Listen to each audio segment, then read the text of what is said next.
பார்த்திபன் படத்தில் நடித்த அனுபவம் எப்படி இருந்தது? ரொம்ப நல்லா இருந்தது. ஆக்சுவலி நான் பேசிக்கலி ஒரு கிளாசிக்கல் டான்ஸர்.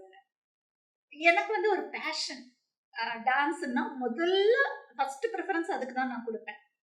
அப்போ நிறைய ப்ரோக்ராம்ஸ் இந்த திருவிழாக்கள்லாம் வரும். அப்போ எங்க டீச்சர் எங்க எல்லாரையும் டீம் ஃபுல்லா கூட்டின்னு போவாங்க. 9 நாள் ப்ரோக்ராம்னா இல்ல ஒரு நாள் ப்ரோக்ராம் அந்த மாதிரி ஒவ்வொரு கோயிலுக்கு அப்படி இருக்கும். ஸோ அதுக்கெல்லாம் நாங்க ரிஹர்சல் பண்ணுவோம், போவோம்.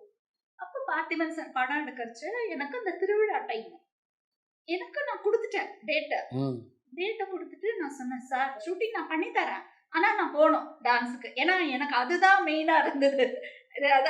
என் மைண்ட் செட் ஃபுல்லா அதுதான் பேஷன் எனக்கு.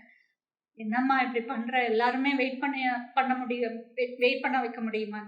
சார் நான் வந்துட்டு நான் பண்றேன், நான் எவ்வளவு நேரம்னா நான் நடிச்சு வந்துட்டு போறேன் சார், ஆனா நான் போய் நான் டான்ஸ் பண்ணணும் சார், இது கோயில் ப்ரோக்ராம் சார் அப்படின்னு.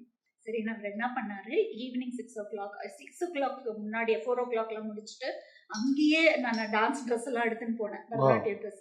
ஸோ அங்கேயே மேக்கப் போட்டு அங்கேயே கிளம்பி ஒரு அசிஸ்டன்ட் டைரக்டர் கூட கார்ல அனுப்பிச்சு திருவேற்காட்டுல அங்க முடிச்சு ப்ரோக்ராம முடிச்சுட்டு திருப்பி வந்து நைட் ஷூட்டிங் ஃபுல்லா முடிச்சுட்டு 2 o'clock நான் போனேன்.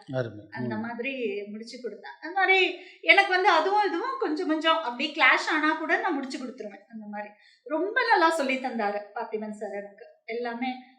அதாவது ஒரு ஹெவினஸ் இல்ல, ஒரு பயம் கிடையாது, என்னன்னு தெரியல, ஈஸியா நடிச்சிட்டேன் நான். அவரும் ரொம்ப கேஷுவலா ஃப்ரெண்ட்லியா தான் எல்லாமே இது பண்ணாரு, சொல்லி கொடுத்தாரு. ஸோ அந்த படம் ஓரளவுக்கு போச்சு. அதுக்கப்புறமா தான் மௌனம் பண்ணிட்டு அதுக்கப்புறம் நான் விட்டுட்டேன்.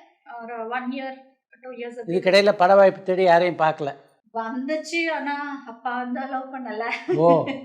அப்பா வந்து ஃபர்ஸ்ட் இது பண்ணலாம் அப்படின்னு. ஆனா நாங்களா போய் அப்ரோச் பண்ணும் போது தானே எங்களுக்கு அது வந்துச்சு. ஸோ அதனால யாரும் அதுக்கப்புறம் கூப்பிடல.